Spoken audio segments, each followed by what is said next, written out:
This program is brought to you by Dielectric LLC, Energy in Motion.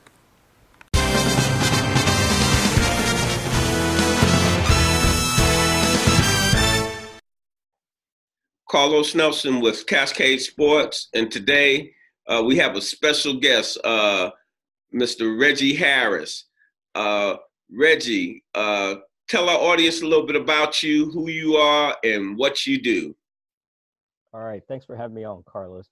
I am currently serving as the general manager of the Cedar Rapids River Kings in the Indoor Football League right now. So we are in a 13-team league. We're a national league, so we have teams from California all the way to, I think Green Bay is probably the furthest east team that we have right now. Just got some new expansion teams in the league in Oakland, California, Spokane, Washington, and Dallas, Texas. Actually plays in Frisco. How long has the league been in existence? How long is your team? You've been managing that, general manager of that team. Yeah, the league's been around a little over 10 years. I believe I think we're going into the 12th season of the league. Rapids River Kings. This is my second season. I joined the team partway through last season, taking over as general manager. What are some of your responsibilities? Run that down to, people hear general manager all the time, and for people that really don't know what general managers do, run that down for a minute. Chief cook and bottle washer. We do everything. So primary responsibilities of the general manager, I tell people the fun part that you always think about is signing players and looking at game film and all that type of stuff. That's probably the smallest part of my job, quite honestly. I spend more time on spreadsheets and making sure that the budget's balanced and that we have all of our items taken care of, making sure head coach and I are attached at the hip, but I'm very integral in part of the selecting and hiring of the head coach and kind of setting the tone and the culture for the organization. So from a day-to-day standpoint, I spend as much time on accounting and administrative, overseeing payroll, overseeing the head coaches, making sure our sponsorships and marketing is executed. That's probably where I spend more of my time outside of just the general administrative is sponsorship and marketing. So I'm going out making the sales calls. I'm also deciding kind of what campaigns we're running. I want to interrupt you for a second, because one of the titans in Black business has been just past Earl Graves. And I was listening to Roland Martin last night, and he had all the Johnson publications, and he had all these different people on, and he was saying, which I face, and I'm going to segue into this question, having a Black business and you're trying to get marketing and you're trying to get advertisement, that he opened the door for that sort of thing back in the 70s with Black enterprise. And I wanted to know, because you can't do anything without the King's currency. And you going out in your role as general manager to get sponsorship and what have you, how hard is that for you to talk to corporate America to get them on board? Yeah, that's a $1 million question right there, figuratively and literally.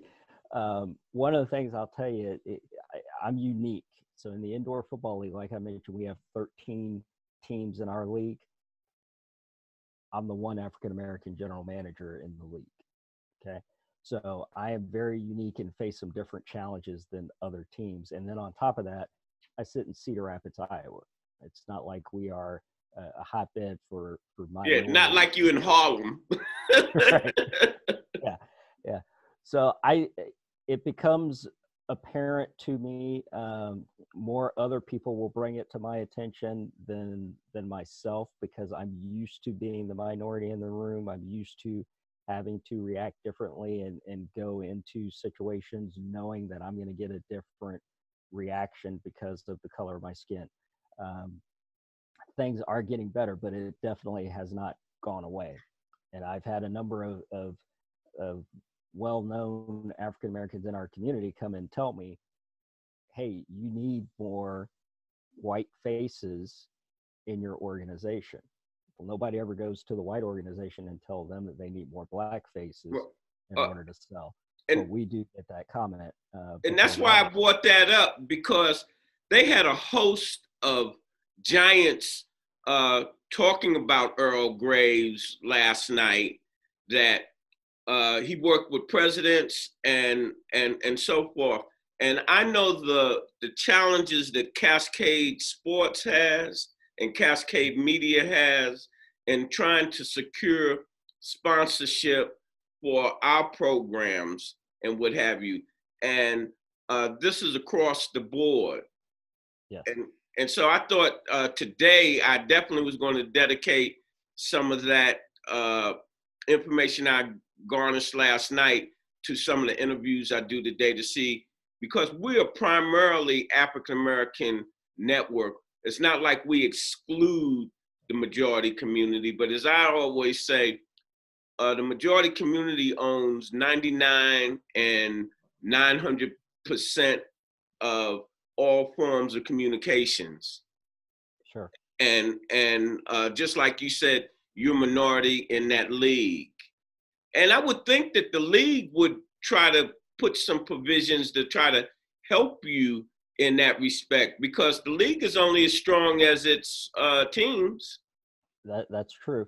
We call ourselves a league of opportunity.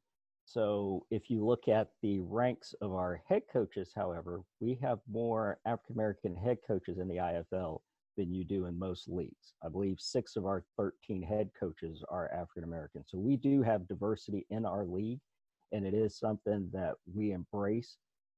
But, you know, when you talk about the marketing and how we're able to promote ourselves, that is a conversation that I have a lot with our players and coaches about how we represent ourselves in the community as well. We have to be at a higher standard. We can't have the guys go out and get in trouble and be able to still work in the community, network in the community. We have to be cognizant of how we dress, how we look, how we talk to people. Those are things that we have to be especially concerned with. So we don't just bring our players in and teach them, hey, this is how you play football and how you win the game. We really want them to embrace an attitude and spirit of, this is how you're a professional. I'm not telling you to leave how you grew up or our culture behind, but I'm telling you there is a way that you have to act professionally in order to secure those sponsorships, in order to get marketing, in order to get people in our building. That's what they were saying about Graves, that he bought and made Black business understand. And once he created that Black enterprise, that was able to put the corporate community would say, well, we can't find any African-American businesses that represent what we represent on the professional side. And you and myself talked off camera last week about the type of players that are in the league, on your team, and what have you. And it's a little something new for them, but I would think that they have watched the NFL, they have watched players take a wrong turn and see what happens to them, not just them losing their job, understanding that all of that is not just on the field, it's the marketing effort. You see players reaching out to children's hospitals, participating in the community overall, and they are the team. And the best face on the team will get you more cooperation from the people that have businesses that want to be associated with your team because your team is professional. And the icing on the cake is if you're winning. Yeah, we didn't do very good at that last year, the winning part. So we had to come Let's in talk and about change that. something. Well, so I inherited a football team that has only won 5 games in the last 3 years. And it's in a situation we're in a little bit of a rebuilding mode. So I hired a new head coach in the off season. Some of the viewers may recognize the name, Victor Mann. He played at Kansas State University. He was a fullback there, played under Coach Bill Snyder. Went on, was an undrafted free agent in the Kansas City Chiefs. And he has a championship in another indoor football league before coming to us. But when I brought him in, the big thing was winning does drive a lot of your success. We can do all the things in the community and we can go out, but in order for you to really max out, you got to win football games. That's the goal at the end of the day. You can create a good fan base and really start to build that current, which has to be there, by the way, before I can recruit the players. I've got to start building the fan base and get the community to believe in us. Otherwise, play for me in Cedar Rapids, Iowa. So we have a large portion of our players that are from the state of Texas right now. Well, how do you get those guys to come to Cedar Rapids, Iowa, if you don't already have the fan base, you don't already have the community support, and some of those other things going on? What's the average fan base that comes to games? Could you give me an average? Attendance-wise? Yeah, attendance-wise. Yeah. So right now, and not just your games, I'm saying the league in general. Yeah, league in general is probably around 2,500 to 3,000 is your typical indoor football league game. We do have a franchise down in Phoenix, Arizona that will draw 12,000 a night. Obviously, they've got. And where do you play at? We play in arenas similar to Sprint Center, or if we were here in Kansas City, more like Silverstein. Actually, those 6,000 right. are primarily where we play at. But we do have 3 or 4 teams that play in those larger 16, 18,000 seat. Hey, Coach, going back to the King's currency, what does like a superstar, you sign a superstar for versus the average salary? Well, so our salaries are really fixed. All right. Talk about that. Yeah, let me explain the opportunity that you have if you are a superstar, because this goes into that off the field and marketing things. Yeah. So I'm going to pay a guy $200 a game to play for me. I'm also going to give him housing. So we put all of our guys in a 2-bedroom house and we feed them 10 times a week plus on game days. Okay. So when a guy comes to me, he really doesn't have that much expense. Except for, and we even pay for the internet service in their apartments and furnish their apartments as well for them. Now, having said that, appearance fees we pay on top of that. So a guy can go out and use the leverage of our team to get appearances, and we can take them out to our sponsors, and they're able to leverage that into making more income. Now, obviously, the majority of the guys that play for us, the reason they're there is they're trying to go to the next level. I don't really want a player that's coming to me that's decided this is my highest level of football and I'm going to just camp out here. That reality happens, but the mentality in our league is we actually limit the number of veterans you can have on a team. So we carry a 25-man roster. We're only allowed to have 7 guys that have more than 3 years of professional experience on our roster. So the encouragement is for you to take advantage of those off-field opportunities, make the revenue from appearances, we've got a guy on our team right now that has an endorsement deal, and he may not make that much money off of it. It may only be a couple $100 a week off of the endorsement itself. It all matters. He gets free gear out of it. He gets more attention. He gets more followers on social media. So you leverage that and to hitting the nail on the head. Social media you're talking about. how well do you get the coverage on social media, and do the players use social media to their advantage? We have a few guys that are awesome at social media. I mean, they are fantastic. We don't have to tell them anything. They spend the time and they know how to put our logos just in the right place and leverage that type stuff. As a team, we actually won Social Media of the Year award last year. And the reason we did that is because we're transparent. Now, I didn't establish the initial young man that started our social media last year, so I won't take complete credit for it. I will take credit for expanding it and continuing it this year. What we do is we've created a River King report, for example, where we will update the fans. We do an hour-long show. We bring on guests from the community. We bring on players. We bring on coaches. Answer questions. Let people see the inside of what we do. That show may get a couple thousand views that night when we air it, and then more afterwards.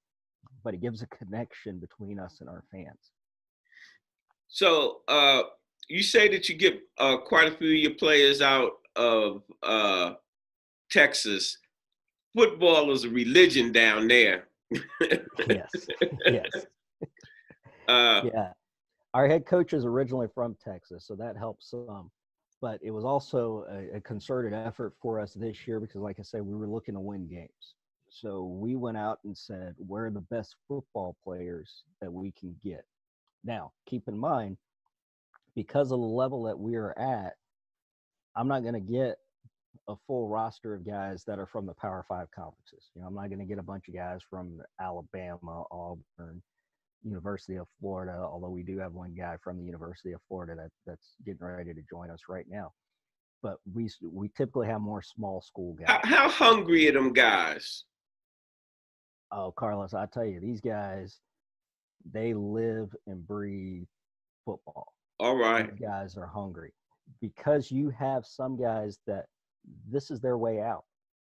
That's what we talked about, and that's why I was asking you how hungry these guys are, which I really like that you only carry so many veterans, because that really has a statement on you better be trying to get to that next level, and you only have so many years to do that. And that's if you're good and don't get cut before the max out time frame. Right. You got a limited window. So I'll get emails from NFL scouts. And in the emails, they'll ask me, who are your best players under the age of 25? They don't care if you're over 25. They don't care if you're the best player on my team. They don't even want to hear about it. And they specifically tell me that in the emails. So you've got a very short window to be able to go to that next level. So when we have guys, and it's not just the NFL, it's the Canadian Football League, it's now the XFL. Those are all places that our guys can graduate to, and we want to be able to groom them and help them go to that level. Some of these guys are coming from backgrounds where, the apartments that we put them in and the environment that we put them in is better than what they go back to at home. It's the palace. Right.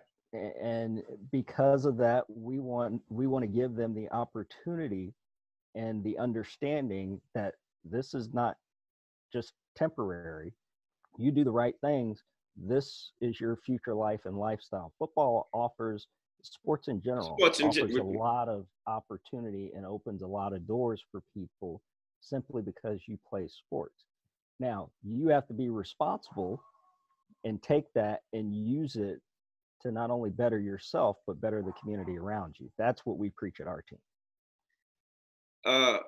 So is there anything that you would like to tell our audience before we close this on out about your team, about how they can watch your games, or even how they can support you? Yeah, absolutely. So The best way to find us, we're at goriverkings.com. That's where you find our team itself. Our games we broadcast on YouTube. Obviously, right now, like everybody else in the country, our season is temporarily suspended. Hopefully, we pick back up in May, June timeframe, and we're able to play out the rest of the season.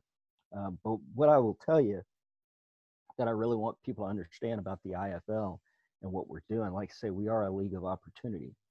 So you see my logo behind me. I didn't have my media backdrop today. So I've created a platform called Playbook Expert, which I go out and I help people design that playbook for their own personal life, business. We use a lot of sports analogies and a lot of sports platform to be able to build and encourage people, because I found out myself real quick that my value being a sports person is a lot greater simply because I'm part of a sports team.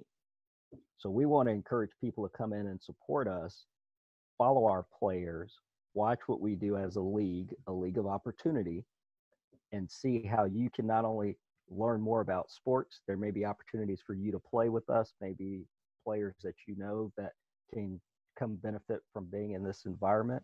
But then also, you know, and we could talk about this on future conversations, you know, we do a lot of things out with the kids.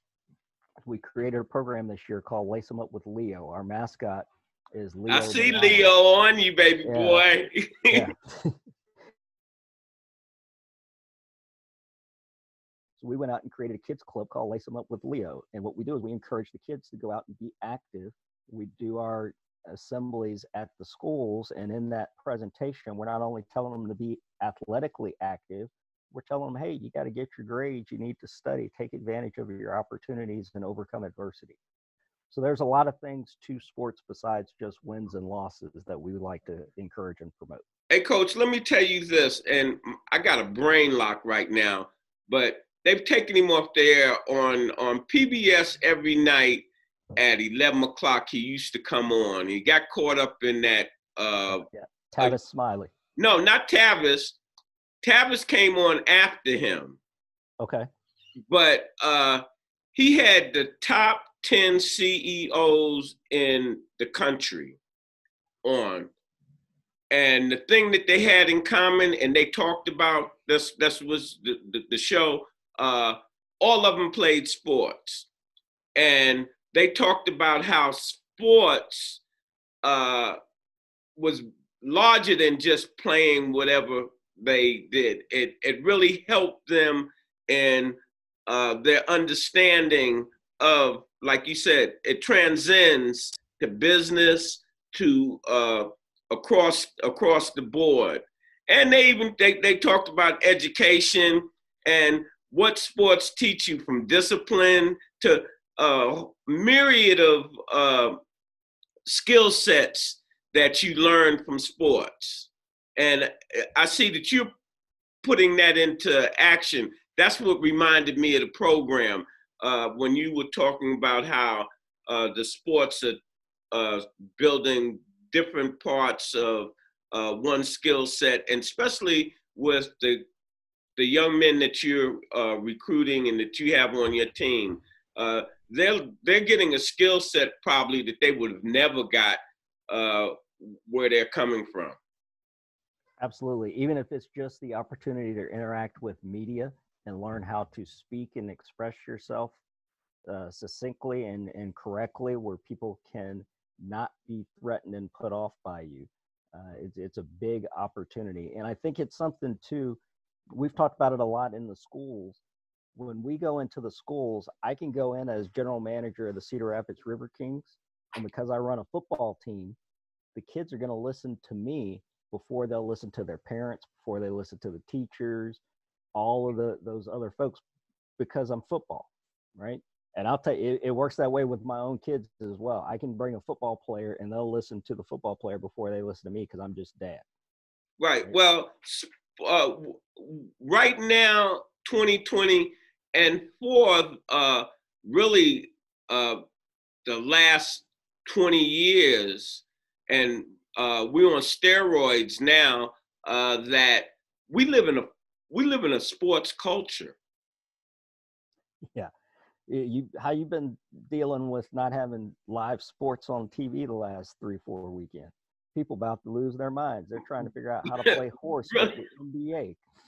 I mean, I'm old enough to see how sports, football, basketball, and the money that has been generated through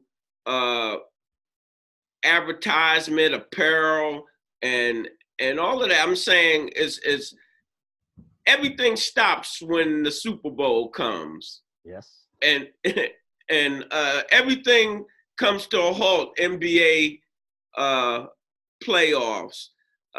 Not so much in hockey, but there's a big Major League Baseball. You Right. know, big business. It's more so big business than it is sports to a degree. On as I would say, half and half. Yeah, absolutely. It is such a big deal when you look at the financial side of it. Our championship game for the IFL last year happened to be played in Phoenix, Arizona. There were over 12,000 fans in the building that night, and we had sponsors, we had TV, we had all the glitz and glamour, and this is a minor league for all practical purposes, right? We're a league of opportunity, but that whole area was transformed for our championship game, and you had more views on YouTube watching the game. And so one of the teams in our ownership group happens to own 3 teams. So they own us, they own the team in San Diego, and they own the team in Oakland. The new team in Oakland was able to get Marshawn Lynch to come in and be part of the ownership group because of how big and how things are growing. So even at our level of sport, that money, that's what drives. How many minorities are in that type of position to be part of an ownership or outright own any of these teams? In our league, we have 2, both former NFL players. So Marshawn in Oakland, and then Sam Adams, who played with Baltimore Ravens, actually is the majority owner of the Spokane, Washington team. So there are opportunities for that in our league, and we had other guys that we're talking to for future expansion in that area, because it is something that it's a lower cost of entry, but it's a way to learn how to run a team. A lot of people don't realize or remember John Elway was in the Arena Football League running an arena football franchise before he got the job to run the Denver Broncos. So you learn a lot of the same things, just at a smaller scale and smaller level, that apply to being able to go up. Hey, Coach, one more time, tell our audience, once things gets back to normal, how they can watch your games, where to see them, and how about giving your email address out to prospective, maybe even high school students that want to contact you and talk to you as it relates to you being an African-American general manager, your team, and get involved. Kansas City's not that far from Iowa. No, and actually, because you and I have known each other for a while from things that I've done in Kansas City, I say my off-season home is in Kansas City. So I'm actually right now sitting in Kansas City right now because we're not playing at the moment. But once the season gets back going, you can go follow us now, because we do have content out that we're putting out weekly, even now that we're not playing, at goriverkings.com. You'll see our information there. All of our games stream live on YouTube, and then they're cataloged as well. So if you go out and search River Kings, Cedar Rapids River Kings, you'll be able to find our games on YouTube. Me personally, you can find it on the website, or just email me at reggie@goriverkings.com, and you can get directly to me, whether that's highlights, whether that's, hey, I just want to learn what it is to be a general manager in indoor football, or be a professional in sports. That's the way to contact me. And not that I get right back to you all the time, just depends on what I got going on. Some days you hit me and you'll get me right back. Other times it may take me a couple of days, but I encourage you to reach out and follow us. We're on all the social media platforms, Instagram, Facebook, Twitter as well, but we're better on Instagram and Facebook. All right, Coach. It was a pleasure having you on the show, and we look forward to doing some other things with you. Absolutely. I appreciate you reaching out to us. You're doing a great thing with Cascade Sports. Good night.